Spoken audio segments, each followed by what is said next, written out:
We're talking about almost $3.1 trillion that are about to be and have been released to be invested in communities. And in that moment, when the ARA bill, that's what it was called, when it was passed, the administration at that time, the Obama administration, had 6 years to spend down $800 billion. And in this moment, the Biden administration has both the $3.1 trillion between ARPA, IIJA, and now the Inflation Reduction Act, which adds an additional several billions of dollars into the pool of resources. And the reality is that Congress did not allocate a commitment to really further advance the needle on racial equity, on climate, in an intentional way. And so it means that we have to really think about how we encourage governments at each level to really think about this level of investment. Asali, who is the executive director of the Ashe Center, came here and asked how many people were thinking about the infrastructure funding, and we were kind of silent. And that's a problem in part because if we don't truly ensure that the values of the funding as it comes down from the federal to the state are not incorporating or being accountable to our values, it means on the back end, we'll have to be advocating for these issues decades down the line. And that's often what the case is.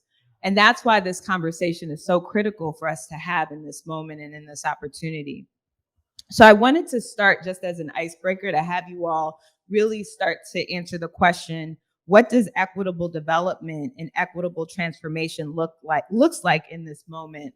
This morning, SPARCC released the Getting to Equitable Transformation Guide, which shared lessons on ARPA at the time. And a part of this is really because of the work that Melissa Jones from Bar High had been part of, the Bay Area Health and Equities Initiative, and Dea from Denver participated in.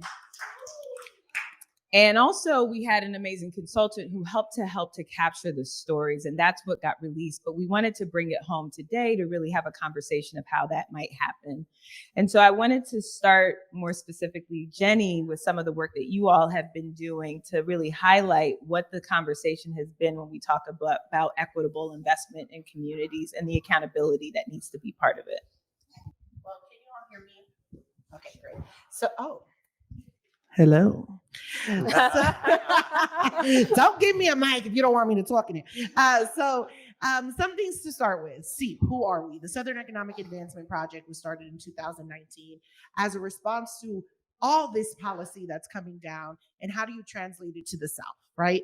Southern conversations are real different, and a lot of y'all not from the South. You already can tell too from the food. Where's my boy Sean? He loves the food here. He knows what I'm talking about. And it's a different experience, right? From everything, from exposure to conversations about intentionality. So when it comes to the ARP funds, SEEP had to take a shift in everything. 2020 obviously shook all of us, and we went from a focus on the 12 Southern states to now being an actual resource to the Treasury Department on how our toolkit, located at .org, would help other cities implement model resolution that would be, I don't think this is working. It's working. Okay. Model resolution that would be used for cities across the South so that they can implement some of these conversations, particularly when it comes to equity, right? And thinking about the 4 phases that we talk about in terms of equity frameworks. Are organizations, are cities, are leaders actually framing their work in this idea of being equitable, right? Or is it still just certain groups that they're focusing on? Also in the phase 2, equity and engagement. How are we actually seeing these engagement processes happen? Are you inviting everybody to the table? That's one of the main conversations we've had earlier. We can't keep saying we're gonna be there for the people if you're not bringing the people into the space. And particularly when it comes to organizations that are in rural areas, right? A lot of things happen in big cities. A lot of money moves in big cities, but we also have very small cities and very small places that really need that support as well. And going into phase 3, equity in selecting and implementing projects. Are we allowing for everybody to apply for these particular projects and ideas? Are we promoting that? And when it comes to accountability, are we calling them out, right? And are we giving the tools to our advocates and our organizers to say, yes, we do need to see this money going into our communities and not solely for government spending that doesn't actually speak that they're giving it only to the police force, right? Like, we need to be holding them accountable. And if equity is going to be equitable, it needs to be intentional as well. Thanks, y'all. Okay, so Christopher, hoping that you can talk a little bit more about how the U.S. Department of Transportation has been thinking about equity and what equitable development looks like, more specifically in part because when we think about the infrastructure funding, the majority of the dollars that we're talking about will actually be allocated to the U.S. Department of Transportation and DOTs across the state. And so if you can talk a little bit more about both DOT's action plan on equity and some of the work that you all are thinking about when we have a conversation around equitable development, that would be helpful. Well, first, hello, Stephanie. It's so good to see you. And hello, SPARCC. I would just say, I remember when you guys were just little pups meeting in some of your towns and seeing where you guys are and the evolution of the great work.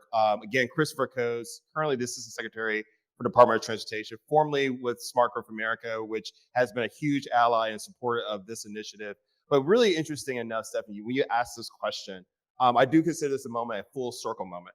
Many of us, I see Shelly out there, Catherine, so many who were part of Reconnecting America, Smart Growth America. We had this idea that if we center people, communities, and create this alignment with the traditional transportation industry, we could actually transform transportation policy. And we learned a lot in the last 15 years. I agree. I think you agree, Shelley. We are in different places, but those principles still the same.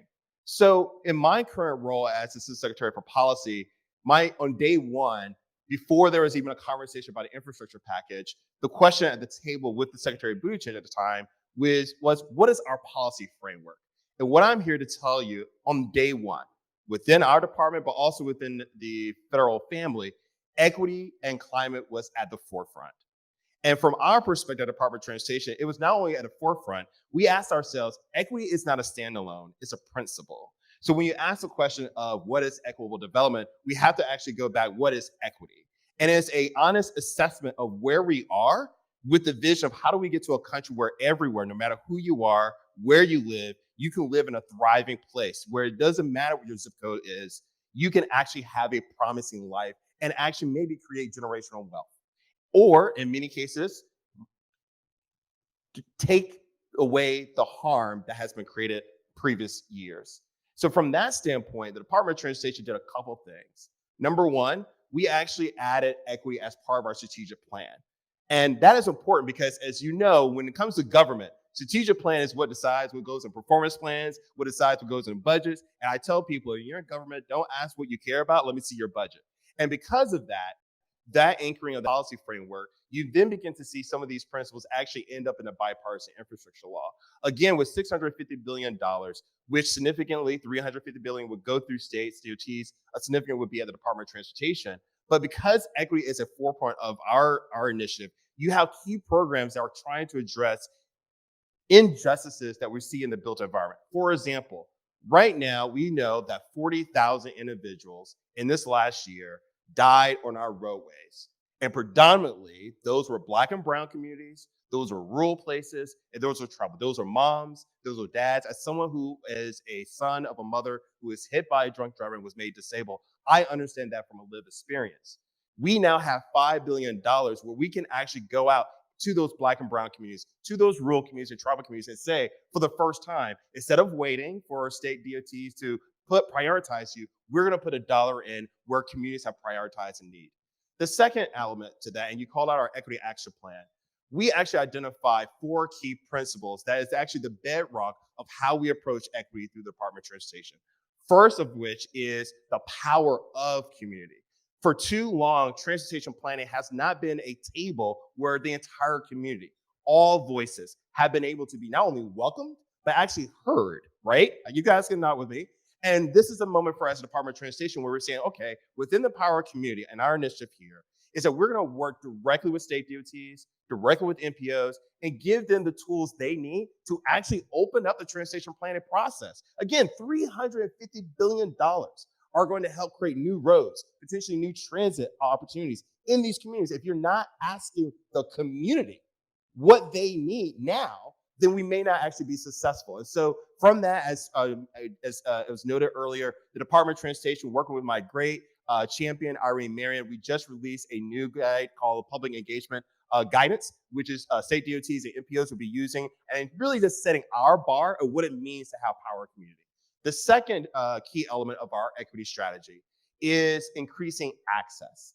And one of the things that we find when you look at data, the fact of the matter is, in too many communities, when you talk about economic development and equitable economic development, you have to ask, what is the quality of the neighborhood? What's the ability of having affordable housing if you have to spend half of your income trying to get to your job, to healthcare? And we saw that in COVID, particularly at the Department of Transportation. Where we saw the highest COVID rates were places where people had high costs of living, lack of access to healthcare, to jobs, as well as other civic ecosystems. So from our perspective, we recognize that we need to prioritize our investments to help reduce transportation costs and increase access. And that's why we were excited that the bipartisan infrastructure law gives us one of the most historic investments, not only in public transportation, but also in expansion of passenger rail to address that.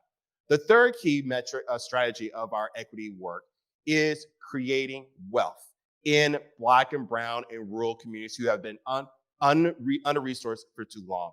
And how we're doing that? Well, first and foremost, of course, as a Department of Transportation, we have to walk the walk.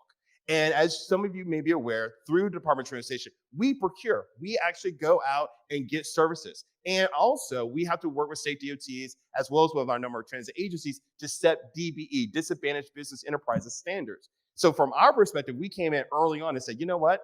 18% is not good enough for us. We're going to go beyond that. So what we said, in one fiscal year, can we get to 18? Can we go from 18 to 20%? And I can knock on wood, based on the latest intel, I think we're going to exceed that. And that is a testament to the type of team that we have. Now, of course, we're going to be working with a number of other partners across the country to actually follow our footsteps. Now, the last thing I'll say here is, in part of our equity strategy is intervention.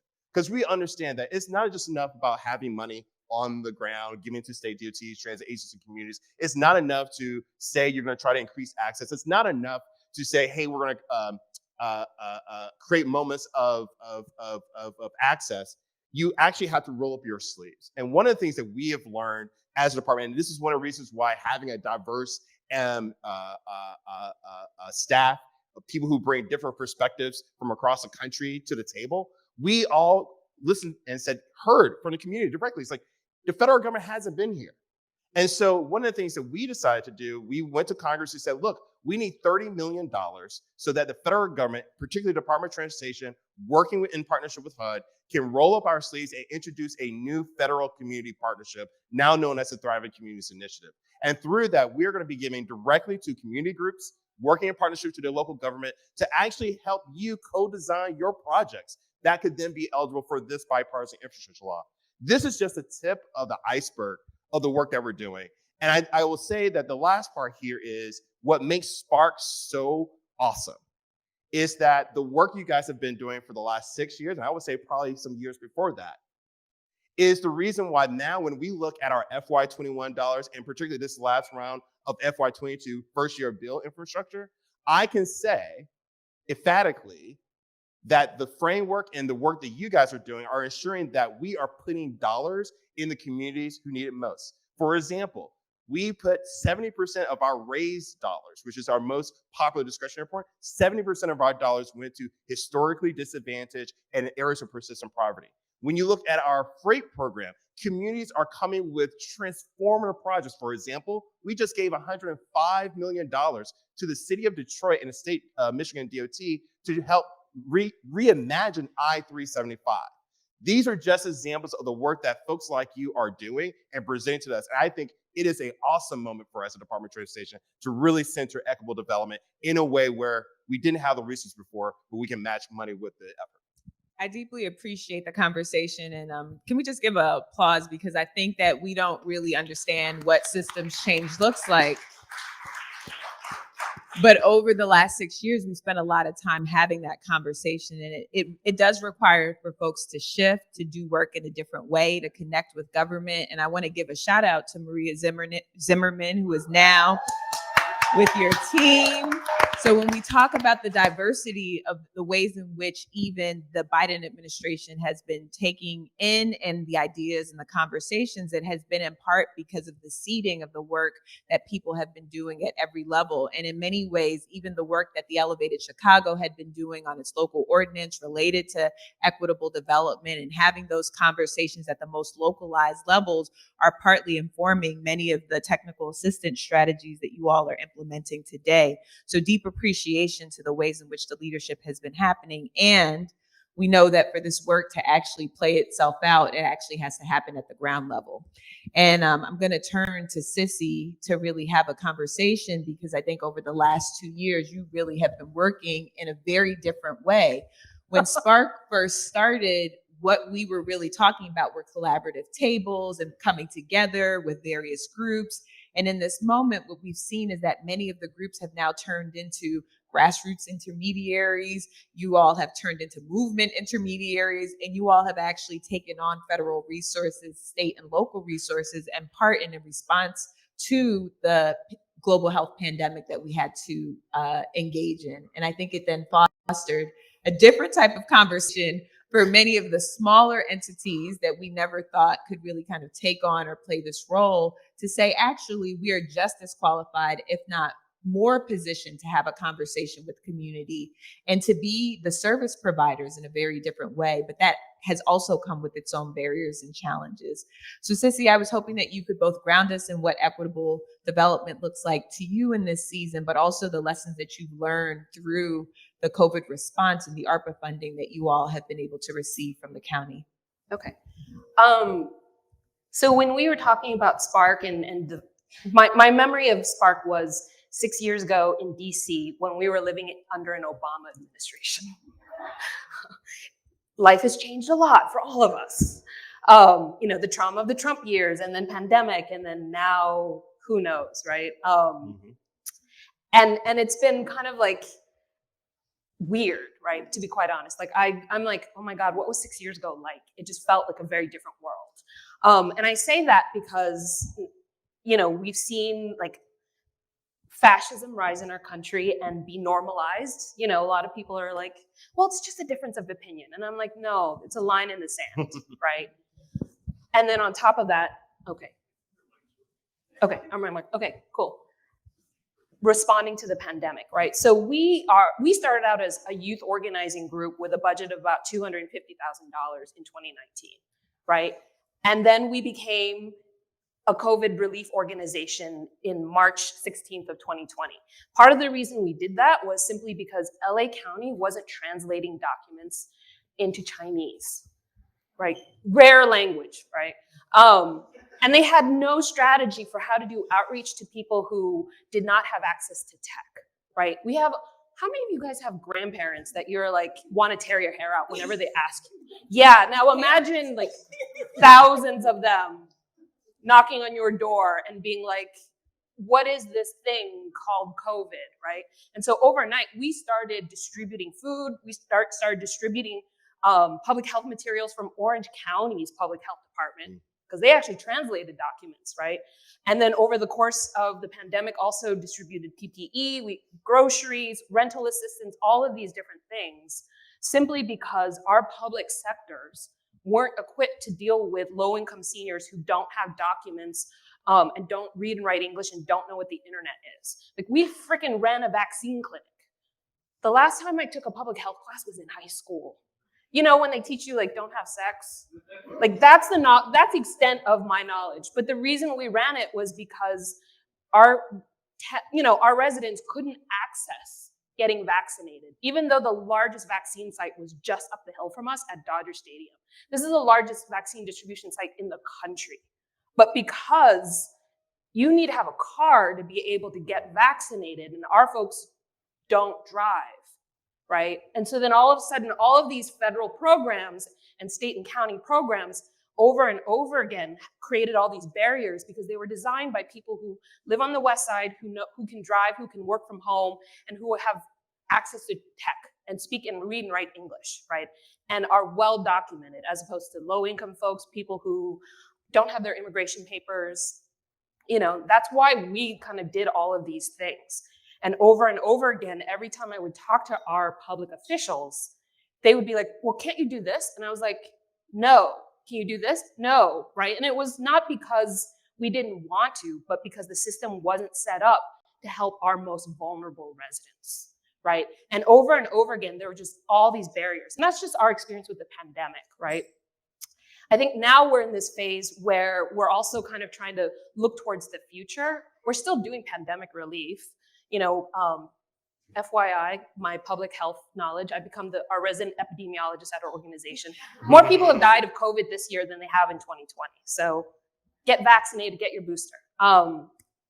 So for us, going back to equitable development, Chinatown was created before redlining as a tool, part of a containment policy to dump all the undesirables into one area, right? And so that's why, our regional freeway system, the first freeways were built through Chinatown, right?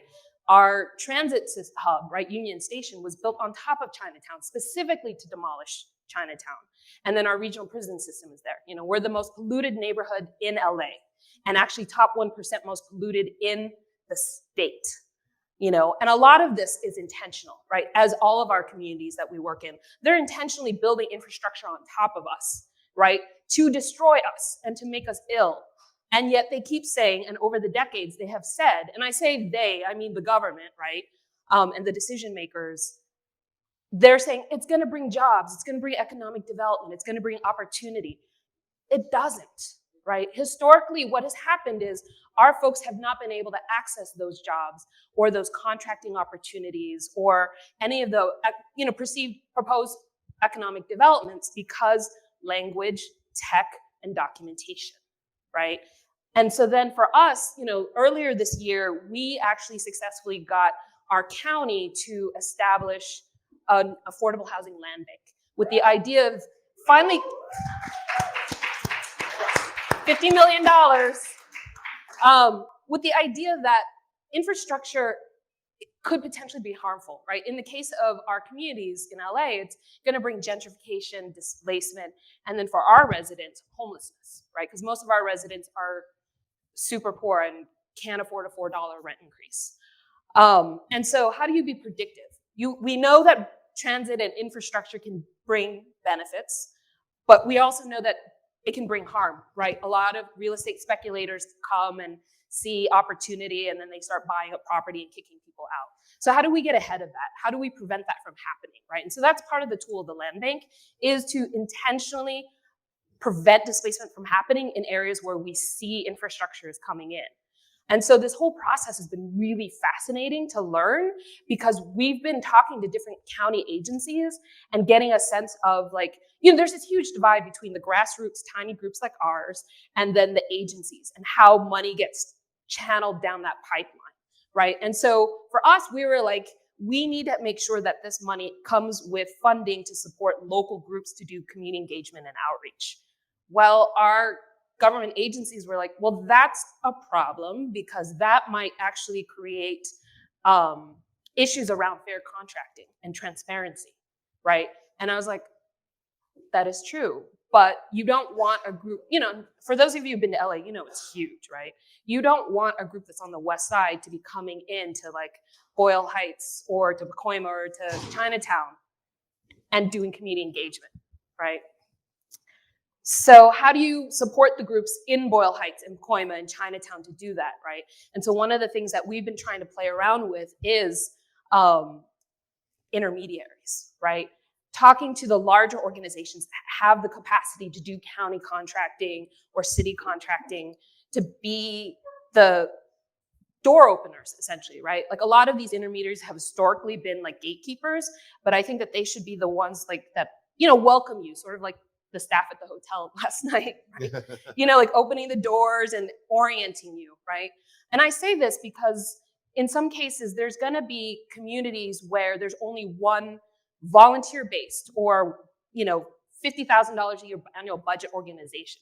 We're not gonna have the time or the capacity to build them up to be able to be county contractors, right? So how do we get the money quickly, especially if shovels are gonna hit the ground on these transit projects or these like river projects or whatever, right?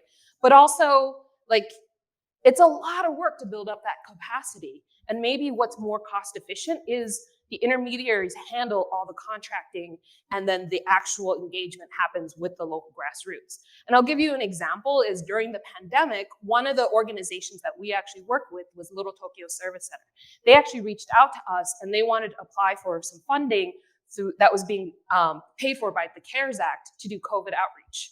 Now, Little Tokyo, like the Japanese American community isn't the most high risk. But the reason they wanted to reach out to us was they knew Chinatown was super high risk, and they wanted to be the fiscal intermediary to give us access. And then we also, they also brought in LA Community Action Network, which organizes housed and unhoused residents in Skid Row. So they were intentionally choosing, like, we're gonna step in, and even though we don't need this money that much, if it gives you guys opportunity to do the work in your neighborhoods, then we're gonna do it, right? And I'll say, like, I am so grateful for them because there was so much reporting, you know, and so many issues. Even though CARES Act was at the federal level block grants, the way it trickled down to the county was like the county just added all these requirements that were not in the federal statutes. And they were asking all of these things of us. At one point, they asked us for a level of insurance coverage that would have eaten 90% of our grant. And I want to point this out for the feds that are in the room, because I feel like particularly when these conversations happen, folks don't really understand what it takes to actually receive this level of funding. And I think one of the things that we learned very intentionally from SPARCC was, in addition to the tables that were being established, it was really about the rooted civic infrastructure that we were building out. And in many ways, we're still building on that lasting infrastructure. I think the other piece is that we know that foundation money can only take us but so far, but it's the relationship work that continues long after. And so groups like the Chicago Community Trust, the San Francisco Trust, right, Foundation offered a space for groups in various regions to really tap into a different way of connecting with their community foundations, Denver Community Foundation being one of those original as well. And I think it offered a space for a deeper connection, but also a deeper intentionality of what it meant to support some of the regional tables that were happening. And so, Khan, I was hoping that you could share a little bit more about what you all have learned over the last few years, particularly because of the pandemic, but in general, from the San Francisco Foundation, how equitable development really looks like, especially because you all have really seen the impact in a very different way. And while this conversation really is about leveraging and unlocking the federal resources, we also recognize that there are resources at every level that we have to really figure out. And how do we ensure that there aren't these gatekeeper effects and that we're fostering the level of relationship work that's needed to meet this moment? Great. Well, thank you again. It's been incredibly inspiring the last couple of days to get to know you all. I'm a little bit mad at you because having to go after these three folks on the panel, they've said most of it already, Stephanie, right? So I'll try to focus on the things that we try to do and how we showed up that was a little bit different. One is we really try to support community in helping to understand that the money that's coming in, the $3.1 trillion you referenced, right? The money that needs to be spent out in the next 4 years, that money is one-time money. So it's really important and critical in how we think about how we're going to expend that money and how we use it in a way that is going to build permanent infrastructure for the community long-term. Because let's not fool ourselves, right? That money is not going to come around anytime soon. This is like one-time, once-in-a-lifetime opportunities, and we are smart enough to do it in that way. I think the second thing also is we, at the Community Foundation, were really concerned about the narrative that was being brought up around how government money was being spent. The fraud and the PPP fraud and government inefficiency. the opposition was really taking that narrative and trying to use it as a tool to prevent us from being ours, right? They were trying to say, no, this is why we can't give money to community. This is why we can't give it to Black and brown folks. So the Community Foundation really worked with community to really develop tools to really fight that narrative and being really intentional about the way we talk about things, right? Like, don't call Black and brown people vulnerable. No, Black and brown people have been targeted. They've been exploited. They've been systematically blocked from resources. That's why we're in the situation that we're in now. So don't call us vulnerable. And those are the types of messages that we are trying to really lift up so that, we get the support of the community in a really deep way. The third thing that we try to really think about is the advocacy. Policy, advocacy, systems change is critical to this work now. And at the San Francisco Foundation, we fund C4s, we fund PACs, we help to build the kind of advocacy infrastructure now so that it is ready to take this on into the future. I mean, that's going to be critical, right? Like, we need to be at the table forming the policies so that we aren't chasing it at the back end, as you kind of mentioned a little bit earlier, Stephanie. And then maybe the last thing I might say about this is really about providing the tools for accountability, right? So making sure that the data is easy to see, easy to understand, easily accessible. We have an ARPA recovery tool similar to what you developed for the Southern region. So that gives our advocates and our partners the tools that they need to go to the council members and go to their electeds and say, hey, why the hell was 100% of our ARPA money spent to backfill cops? Like, that is not okay. And why is it that no money was given to, and you can't find that information easily, right? So I think for us, we're trying to help develop tools that really help provide more transparency and help our partners and advocates kind of speak up and speak out. Thank you so much. One of the things that we also learned very quickly as we started to come together and really identify more of a national piece that connected us all together was really the conversation around supporting investment without displacement. And it's interesting, Sissy, because I feel like you were part of the parks conversation. You were part of we've had a lot of different conversations within SPARCC, but I think what it really kind of speaks to, especially 2020, because we all became racial equity experts, global pandemic epidemiologists. We took on a lot of different roles, but that's the role that community plays in many ways, right? Because we don't have a choice to really live a single issue life, right? The reality is that all of these things have a compound effect upon us when we really think about the work. And so it does require a level of intentionality.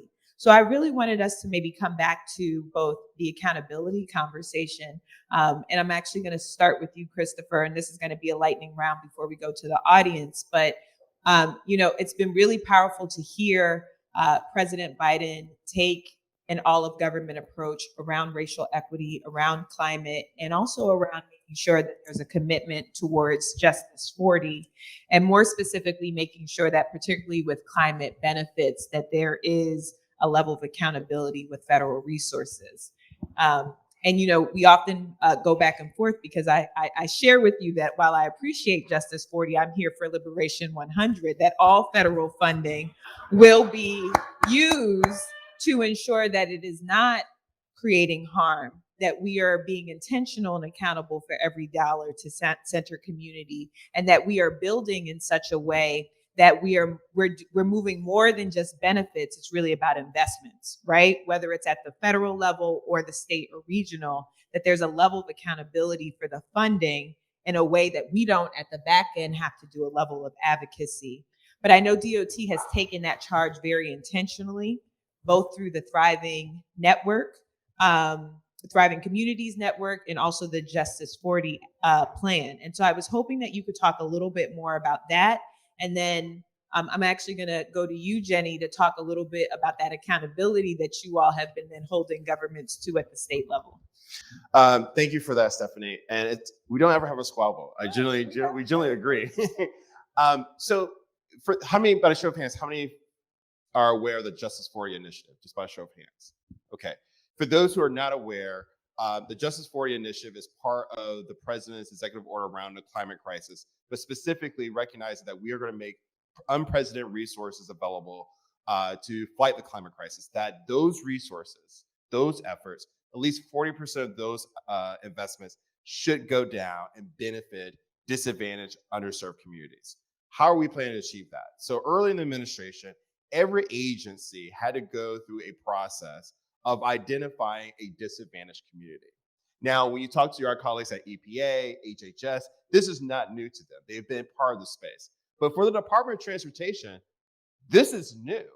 Defining what a disadvantaged community outside what has been in our wheelhouse, which is like rural communities. We know that they're disadvantaged communities when it comes to transportation spending. Travel communities, we get that. But outside of that, that was not something that we were necessarily accustomed to having a definition around.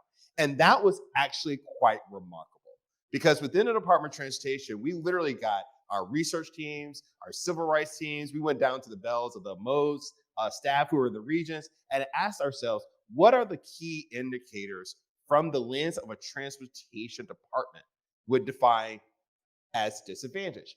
And interesting enough, it was those same indicators that our colleagues at HHS would say, or EPA, lack of access, proximity to pollution. And then for us, it became more of a suite of indicators that basically said, if we remove the harm, this would actually be a thriving community.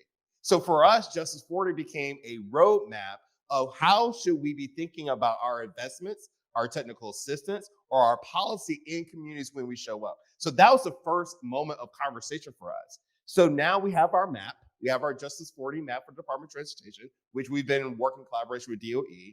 And now we're doing the next exercise. For Department of Transportation, we've identified over 39, technically 40, but 39 official programs totaling over $200 billion. Now, with that, technically 40% of the investment should go to disadvantaged communities. But here's the kicker. The language is not investment. So Stephanie, you say the dollar. I think a lot of people pay attention to the dollar. Where is the dollar going? And yes, we're tracking that, but we're taking it a step further. Because just because you put a dollar in a community doesn't necessarily mean it actually provides a benefit. And if it does bring a benefit, who does it benefit? Who is benefiting the most, right? And so we are asking ourselves, not only from a policy standpoint, from a programmatic standpoint, but actually to our grant recipients, when you are applying for these dollars, you can say, yes, my project or my transit line or my bike path is in a Justice40 community, but we want to know, well, who's benefiting from it? Are you addressing the indicators that we identify? Are you creating more wealth for that within that community? And we want you to speak to it because if you do, you're more likely to be competitive to our programs. The second piece of that is now the part that's going to be the hardest. Because the key aspect of Justice40 is, and for our lifetime of the administration, the next couple of years that we're here, is making sure the dollars are getting to the places and we're tracking that they're getting there and they're structured in a way. The real power of Justice40, as I said before, if you have 10 or 20 indicators that triggers this disadvantage, can you trace the dollar that's going to those communities in the way, in the policy framework, centered, community-driven centered? Are you removing the harm? And that is going to take time, and it's going to require a long-term partnership with the community, with the local government, with private sector, with philanthropy, and that is where we need you. Because we can't do this on our own. Our job is now to put the dollars in your hands, but it's also a requirement of making sure the partnerships on the ground are steadfast, that they actually can turn those investments into the transformation so that when we come back, I don't have any more Justice40 communities. That there is not a community that has harm because we either fix it or we're creating more thriving communities for people because we actually do have a crisis. The places that are thriving cost too much, because we do not have enough great thriving communities that are accessible for all. And that is our job as a Department of Transportation, working in concert with EPA, working in concert with HHS, working in concert with HUD to make sure that our resources are helping create that. And so that's the opportunity that we have at Justice40, but also it's an open invitation because it requires a federal and community and local partnership to get it done. And I want to speak specifically because I think while DOT has done some great leadership work within the administration and interagency family, the reality is that 90% of the funding that I was talking about ultimately is going to be decided by states. And so there's a level of accountability that also has to happen. And in this moment, many governors have not necessarily even set a priority around their infrastructure funding. And so it's critical for us to really get a better sense of how are these governors actually going to be spending the dollars and holding them accountable to set a similar executive order framework that offers this level of accountability. I know, Jenny, you all have been really doing a little bit more of that research to really do a scan, and you started with ARPA to look at that conversation. I was hoping that you could maybe highlight some of the pieces that you've seen as lessons learned, particularly that we could take from ARPA to apply to the Infrastructure Investment and Jobs Act funding that is flowing through to places now. Thanks. So one of the biggest things, and to Sissy's point, our organization did turn into a catch-all, right? From our initial conversation of we're going to be supporting policy to, Jenny, we're going to start distributing food to South Florida. And I'm like, oh, okay, let's do that. Sure. To also then becoming a hub for people to come get this information. So when the American Rescue Plan came about, we developed a toolkit that provided folks with actual things that they can use. This is for our local government so that they can utilize it, and to our community. So we increased our community engagement by actually producing a community engagement guide.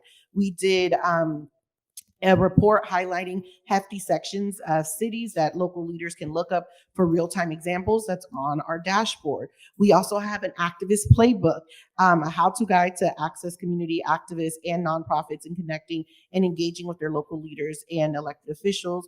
We had the funds tracker that's available on our website, theseat.org, that had a dashboard to collect real-time data of what was happening, how money has been spent, and providing model resolution, which folks here in Louisiana actually utilize. And so we really wanted to make sure that we were providing to people with what we needed. But on top of that, what was the community saying, right? Again, we're not an organization that's going to tell you what to do and how to do it. We're going to ask what's going on. And we did a community needs survey and found that folks had the top 5 challenges: ability to pay utilities, employment opportunities, access to and ability to maintain affordable housing, personal debt, reliable internet access. Everything can't be on the internet, y'all, if not everybody has internet, right? We can't continually tell people just apply and you'll be okay. So we have to have options for them, and we have to make sure that we as an organization, we as humans, we as people are helping them. Y'all, I'm a whole educated lady. I had a very hard time getting my parents scheduled for their vaccine in 2021.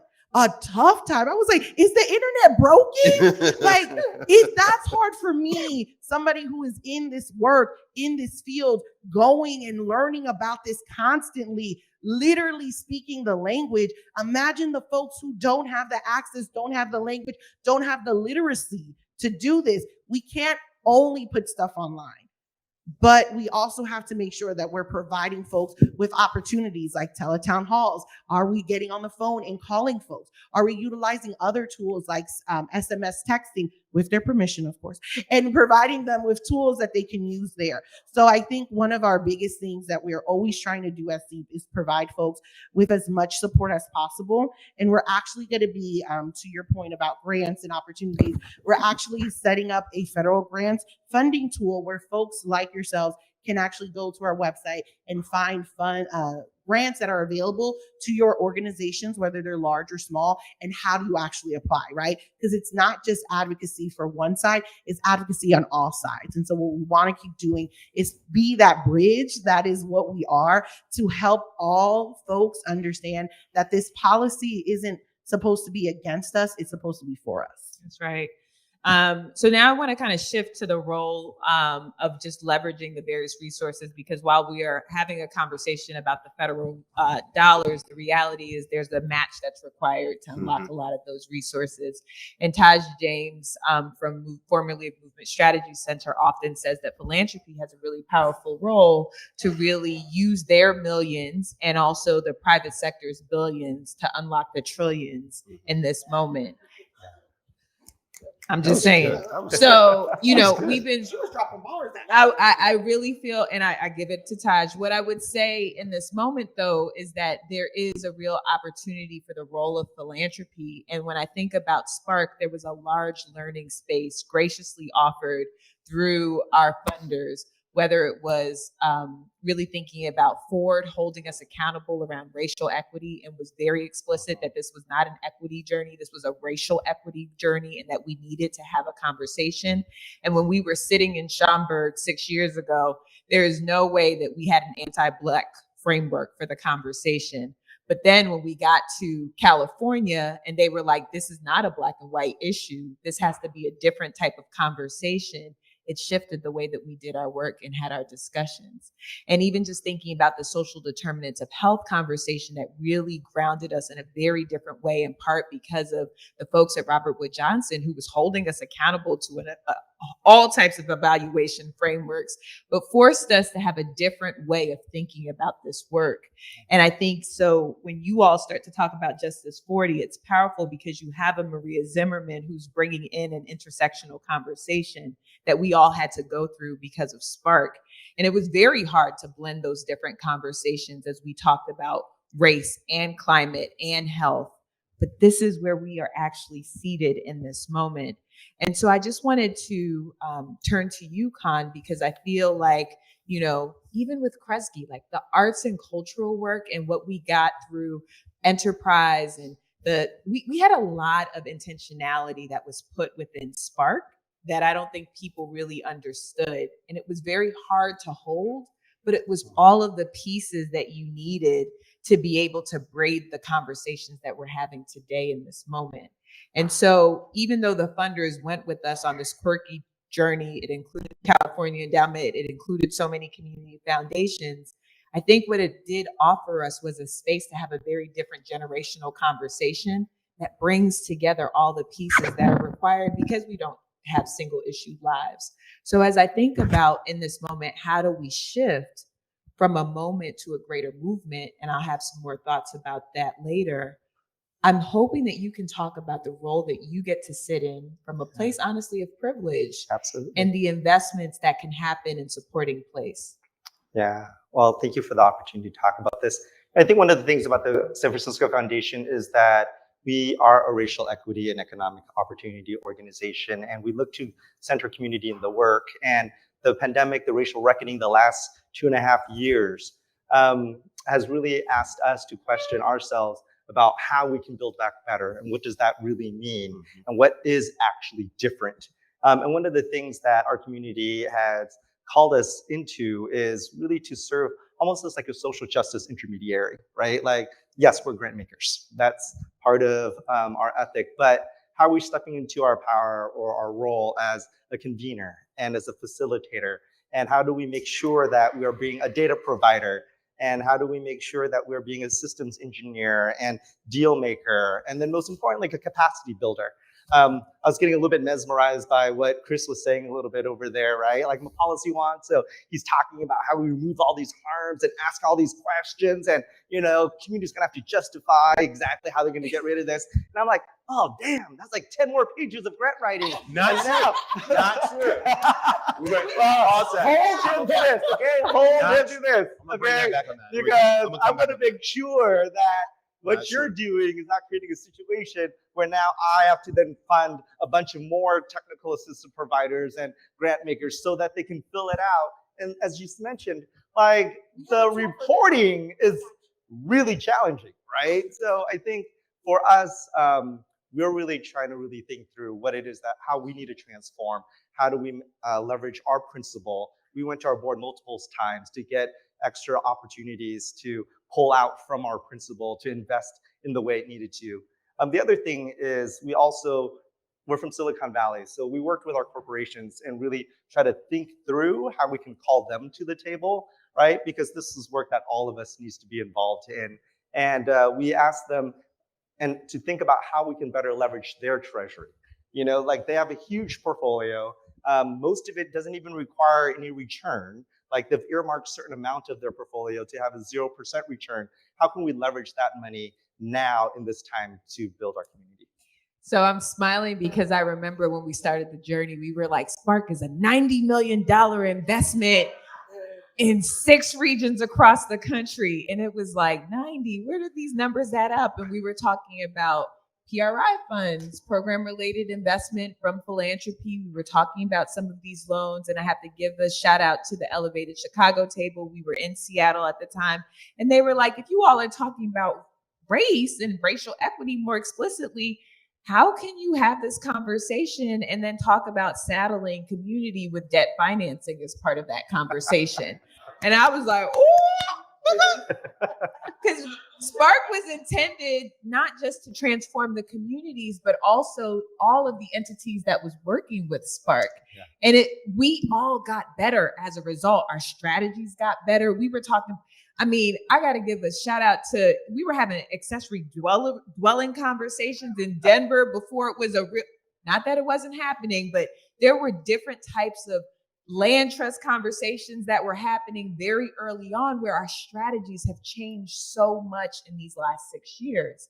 And Sissy, I'm just looking at you because it's funny that you're like, we existed in 2019 as a 200, because you were leading a lot of the equitable parks conversation and the equitable development conversations in a very different way when we started to talk about investment without displacement.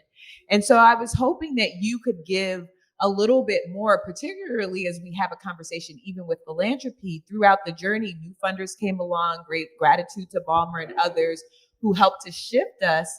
But there was also a different conversation that we had to have because you all pushed us.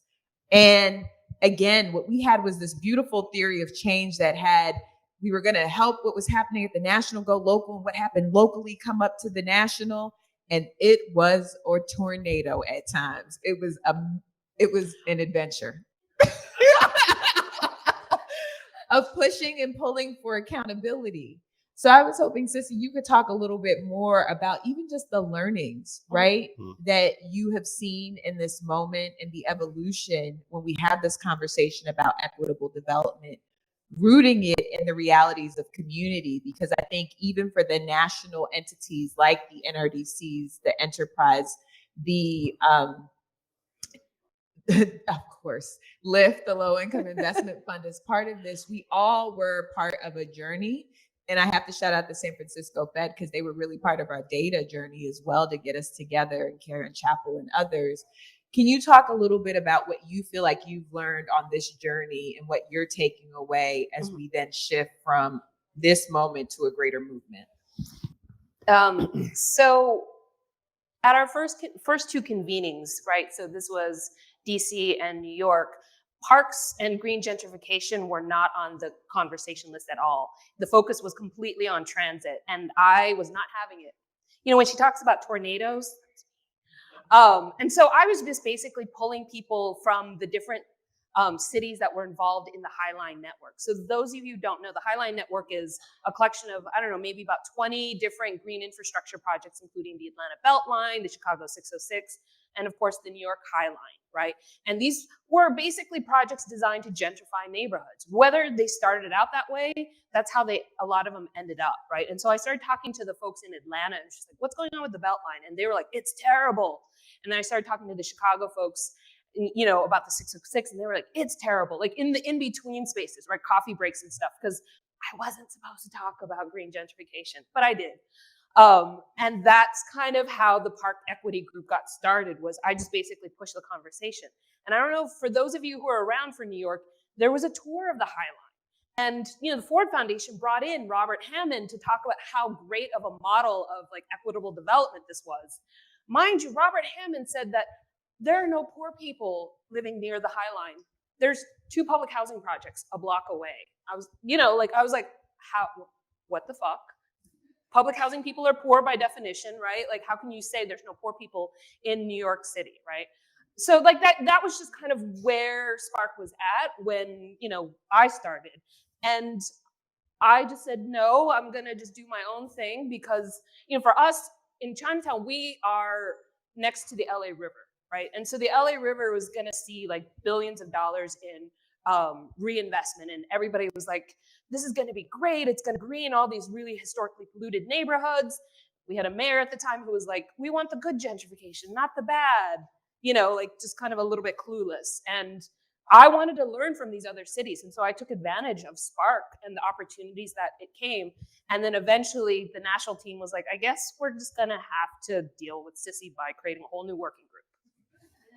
It was a beautiful adventure. I just want you to say it wasn't a problem. It helped us to get better. I wanted to also bring the conversation grounded a little bit more in the lived experience of community. And I want to shout out the Memphis table because I think that Justin, under his leadership, has really centered Black joy and what it means for community to do this work. And when you think about the SPARCC original sites, Atlanta, Memphis, Chicago, Denver, LA, and the Bay Area, those are very different size places and cities to have the conversation. And so it's beautiful for you to share that there was still a learning space between and in LA because of the size conversation. I think in this moment, administration has been very intentional about saying that they want to focus on small and mid-sized places that typically don't get the resources like a Chicago, like an LA, like a San Francisco. And in many ways, we were testing out what does a hybrid model. We didn't realize it at the time. Let me not take credit for any of those pieces. But I'd say the collective, we did have to figure out a learning space and a learning community in a very different way. And the culture between the North and the South and what that conversation would look like was a very hard conversation to manage. And so, Jenny, I feel like, particularly because you're sitting in the Gulf South, but in the greater kind of Southern strategy, which is really a new evolution for this conversation, and not because investing in the South is new, but because of the ways in which you have to do engagement work in the South has to lead with a different level of intentionality. Can you share, not even from your reports, but just from the things that you have learned over these last few years, both what you see as the opportunity for this moment, and again, I'm going to shift to what does this mean for the collective movement? Yeah, so one thing for sure, I'm Dominican from New York, and I moved to the South, which they don't know what Dominican is. On top of that, when you go in specifically Georgia, right? That's my lived experience. I live in Georgia. I've been there now 22 years. You can't even notice. But there's a difference between Atlanta and Georgia, okay? There's 159 counties in Georgia, and about 120 are considered rural. And so when we're having conversations in the South, I think a lot of times people, especially in bigger cities, especially in the North, especially in the West, they're like, things move real slow. Yeah, things are slower, but y'all, social movements have been happening in the South for a very, very, very long time. When it happens in the South, that's when people start noticing. Okay. Georgia turned into a flip state because people were noticing, okay? Mm-hmm. No one thought it would happen, but it did. Okay. And so I think it's important and valuable to this idea of like, yes, we do need to be a little bit more intentional, but be intentional, right? Like when people come to visit, a lot of folks haven't visited Mississippi. Mississippi different, y'all. It's different from everything, how you speak, how you move, how you interact. But we went there, right? We did. I went to Mississippi. I never thought I would because, again, I'm from New York. We just saw that stuff on TV. But actually being there gives you a different realm of how do you interact. And again, it's not by telling people. It's actually asking, how can we help? That's like our motto. How can we help? How can we be a part of this and not step on people's toes? How do you actually invite people in the conversation? We shouldn't keep having convenings in the larger cities. We know how to get there. But y'all, if you're talking about the infrastructure bill and you're talking about access to Wi-Fi, go to South Georgia, 2 hours outside of Atlanta, and you can't get service for 28 miles. There is no gas station for 27 of those 28 miles. And I was on E by myself in a place that I didn't know. And I was like, you're not going to know I'm Dominican. This is going to be a problem. And so it's really important for us that if we are talking about intentionality and we are talking about we need to see this, then invite them. Look at yourself. What do you look like? Who are you? What do you bring? What's your privilege? And invite people that are complete opposites of you, right? We all have differences. And I think we kind of sit in that, but we're advocating for the people, so we'll be okay. Bring the people in, y'all, and go to the people, go to these places. Every single state that is here has a rural part of their state. Have you been to it? Have you engaged with the people there? Have you really been an activist to say, I want to activate these people in my state because they all matter, not just my metropolitan area. So that was my soapbox. Thank you. We appreciate it. And I was hoping to, Christopher, offer space for you, because I think that when we have had this conversation about what investment looks like in place, who is supportive of it, the reason why we have had this conversation and are centering with the federal government, again, is the magnitude of resources that are going to come down the pipe, the intentionality of this administration and the work that needs to happen. But I also want to highlight the importance of these next few weeks that are going to come, in part because things may change.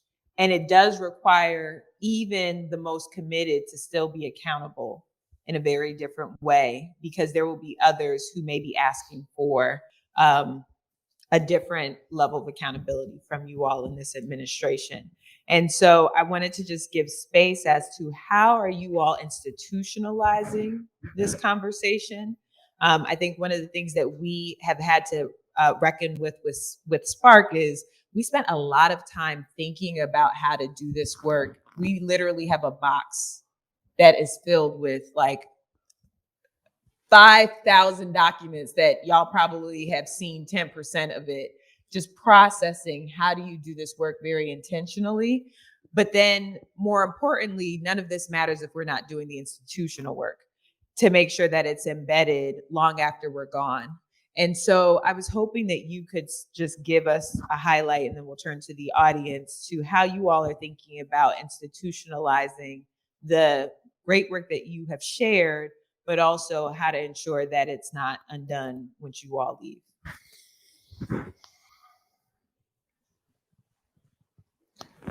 I had to take a breath because there was a lot that was said, and I want to jump in, and I realized I have a federal hat on, so apologies.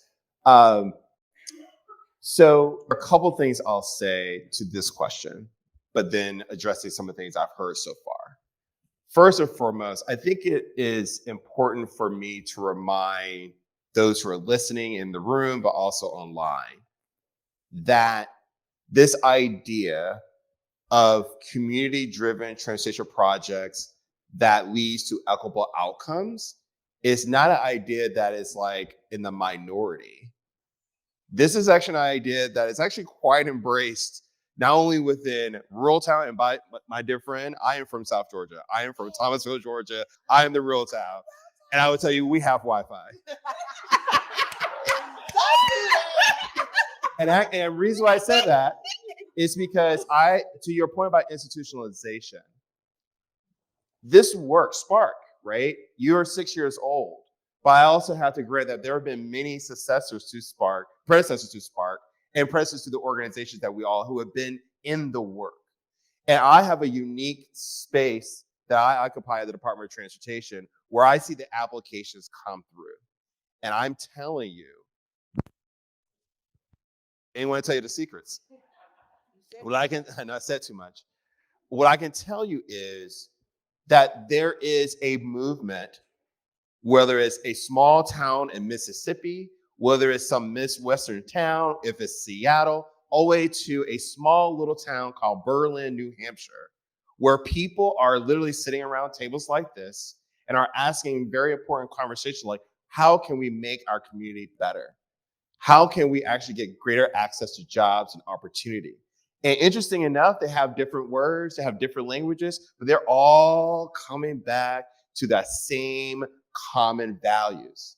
And when you ask about institutionalization, one of the first things we recognize at the Department of Transportation is recognizing that we can knit that together, because that's the coalition that allowed us to convince Congress and the American people to give us not only 1.2 trillion, but now the $400 billion to actually show that we can make these investments. So the first part of institutionalization is recognizing that the work has been done to get us to the point where we can actually make a historic investment. The question is, can we do it the right way and actually continue to show that the next 5 years, when we have a conversation again about, do we do another down payment on America that's aligned with the equity, climate, and economic transformational agenda, that it actually benefits everybody?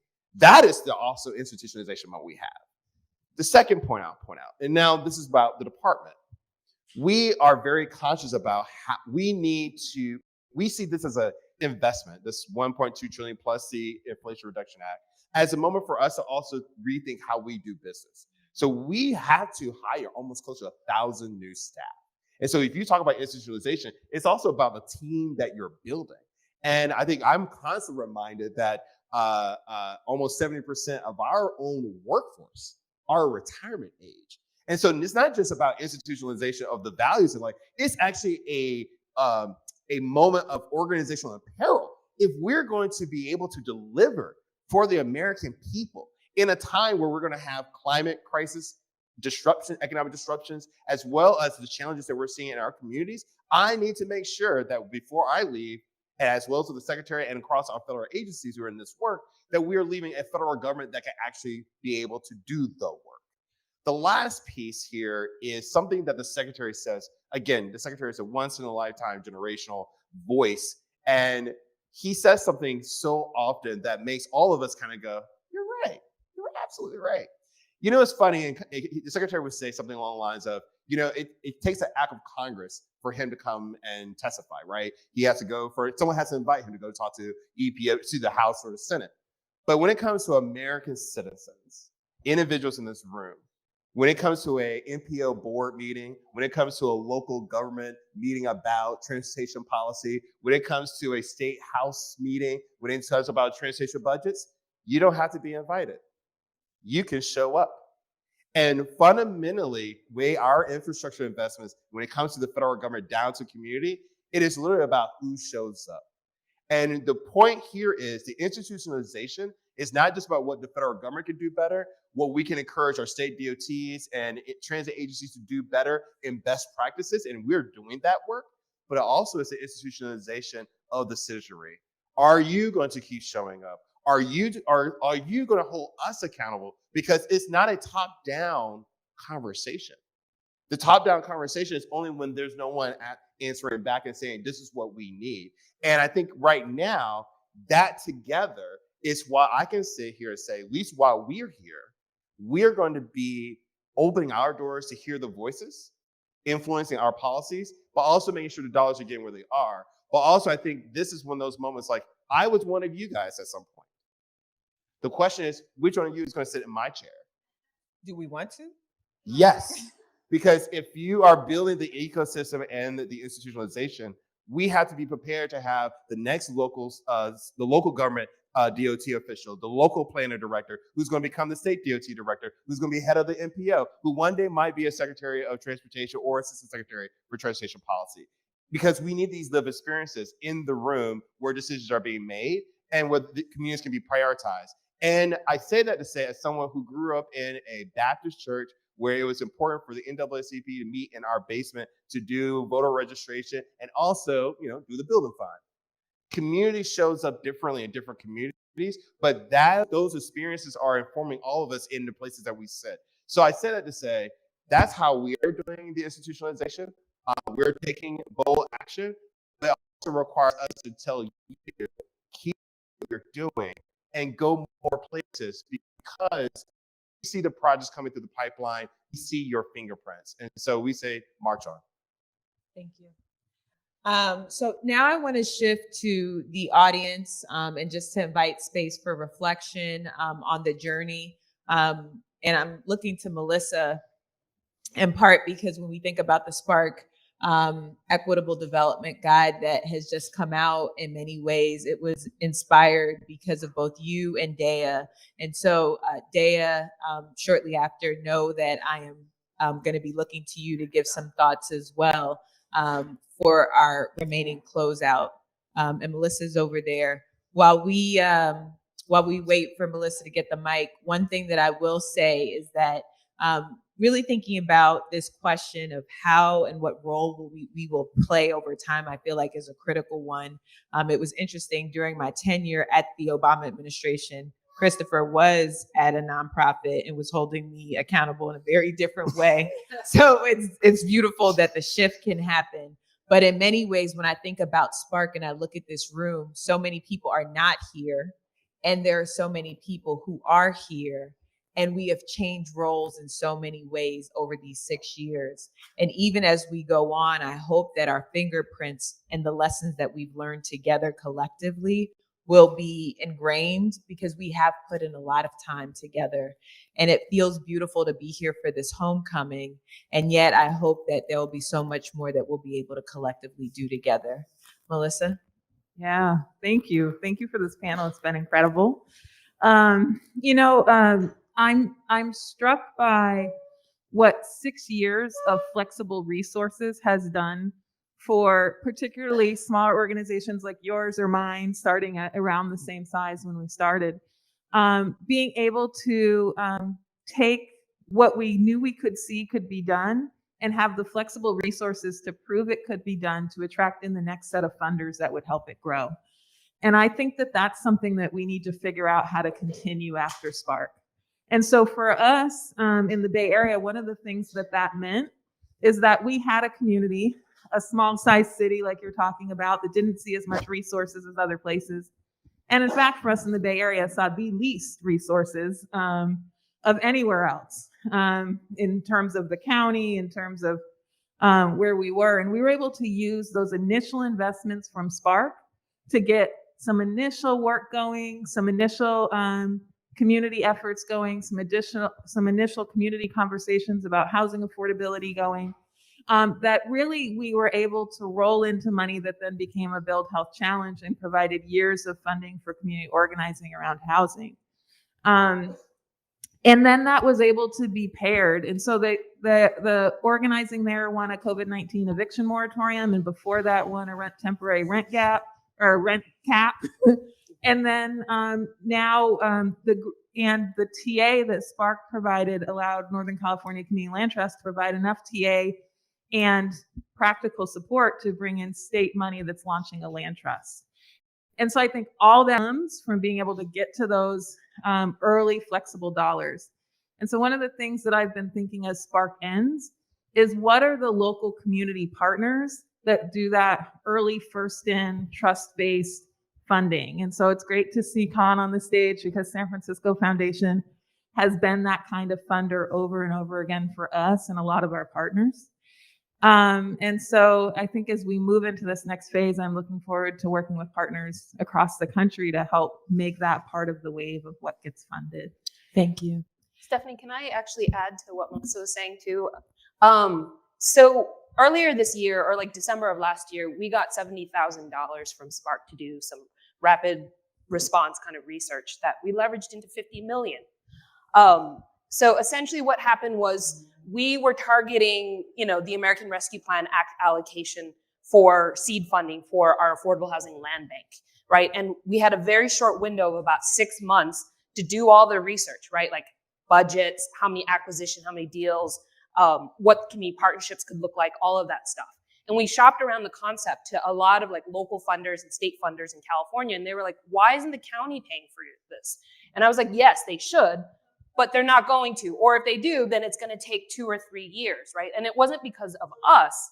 One of our partners is actually like Gary Partners. That's Gary's architecture firm. They are a county contractor. And if we had Gary to apply to get funding, it would have taken them 3 years. And they were already a county contractor, right? For us, if we were to apply, it would probably take 5 years, right? But the window was closing very quickly on the ARPA money, right? And it's like one-time flexible dollars. That's like just the golden goose, right? And so SPARCC came in and gave us 70,000, and that was enough to basically do the research we needed to get to the 50 million. But had SPARCC not come, that wouldn't have happened, right? And so like, I feel like foundations need that flexible spending.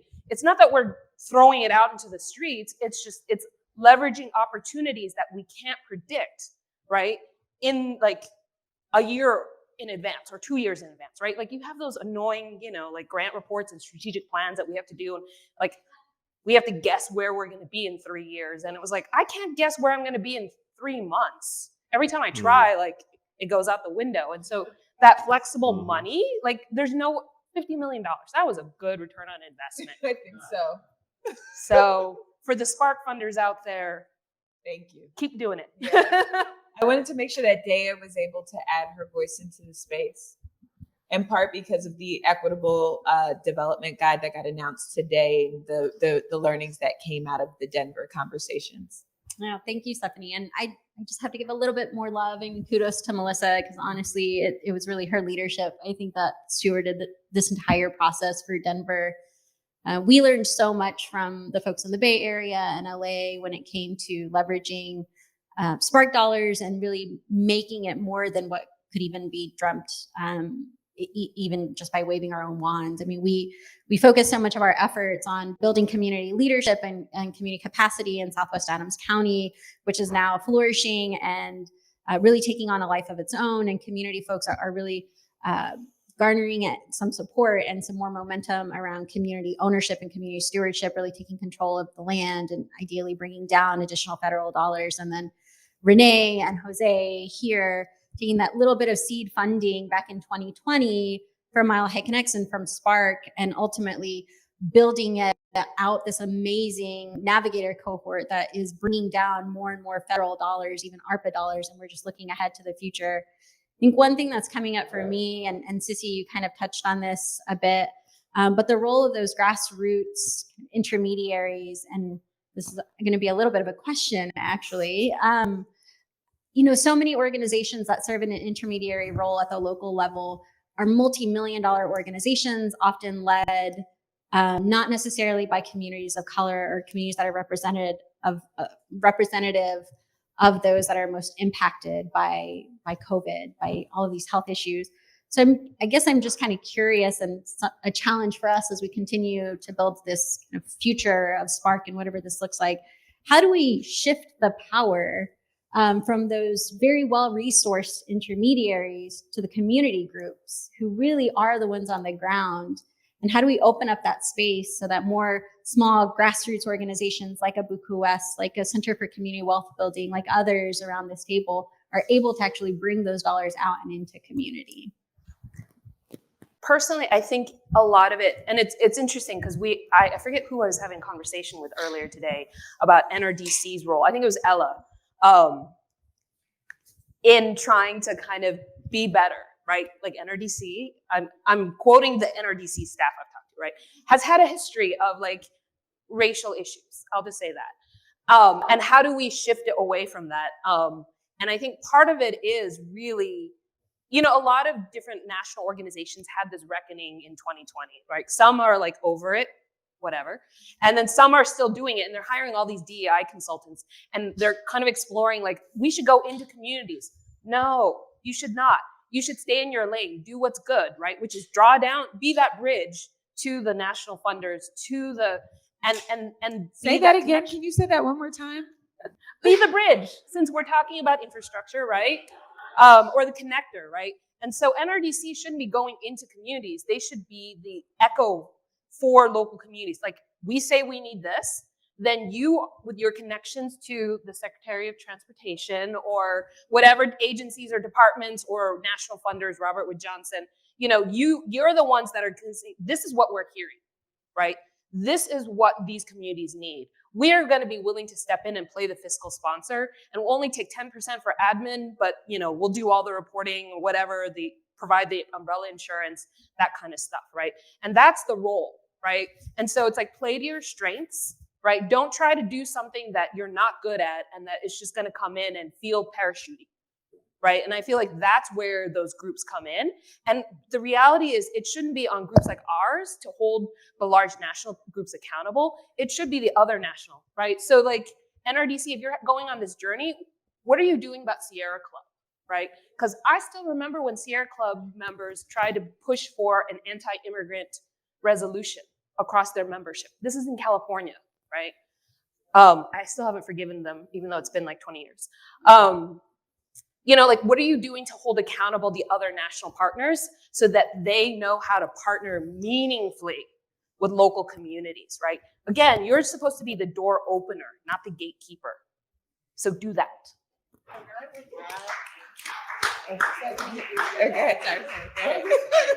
She might need your mic. I would just add to collaboration is key here as well. A lot of folks, when the pandemic started, the Southern governors were just not about it, right? It was just very clear. They're opening, they did, that was it. But the Northern governors were like collaborating together. In response with that, SEEP actually started South Strong, which was a collaboration of over 200 scholars and organizational leaders to come together to see an equitable post-pandemic South. And so from there, it's sharing resources, it's providing webinars, it's having a coalition that actually is working together, a small organization. So if you all would like to get more, I mean, Denver's not the South, but every time I do meet somebody from Denver, they try to convince us. So we can have a conversation for sure, but I think definitely a collaboration mindset is what's needed, because the more of people that actually do things together, the more you can get some of those funds. And you can also visit our new grant tracker so you can apply to those grants that are available to smaller organizations. So I'm getting the wrapping up signal. So I just wanted to close out by just acknowledging this moment. And while this moment in many ways is something that SPARCC had been created for, what I'm really kind of seated with is really the story of the bamboo and how it grows, which is that over its tenure, much of its roots actually bury down and it interconnects. And for some, it's a weed, honestly. But for others, it's really a transformative plant that is able to bend and not break as life circumstances come and take it. And I think in this moment, what we've been able to build through SPARCC is an interconnected, root-based system of groups across this country that I hope that we will stay connected with even after we close out and start to forge what will be hopefully more of that shooting up. That's what makes it so powerful, is that in its third year, it grows 10, 15 feet tall for others to see what had been happening underneath. And when I think about what Christopher spoke to, and that the work that SPARCC was doing and did really stood on the legacy of so much other work that had been happening at the grassroots level. And that's always the case.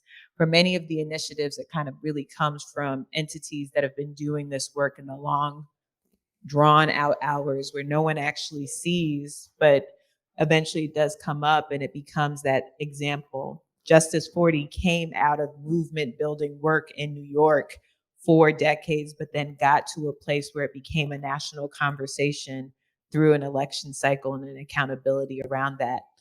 And I think in this moment, what we have is an opportunity to really think about how we shift from this moment and make an investment for the greater movement, and really think about how do we foster these relationships and really ensure that we can be in community with each other. In part because correction does require connection, and it requires us to be in relationship in a very different way. And so as we close out, I just want to express my gratitude both to the larger SPARCC national team, our funders, local partners, our community, and really this SPARCC family that we've fostered over these last 6 years. As I started, and the mic wasn't open properly, what I will say is that even in this moment, as we sit at the Ashe Center, as a cultural bearer who does practice the art of remembering, the word Ashe is a Yoruba term, and it means, may it be so. And it speaks to the power and the opportunity that we have the opportunity to speak life. And over these last 6 years, we have tried, we have dared, we have pushed, we've held ourselves to speak life over our communities. And in this moment, I see an opportunity in which this can shift from more of a generational opportunity into a place where our original hashtag was a place where we all thrive. And so as we close out, I would just like to say Ashe. May we live into the existence that we have stated that we wanted to when we first started this journey, where we could sit and ground ourselves leading with racial equity to ensure that we are really thinking about both our climate future and our public health future in a way that we all thrive. Thank you.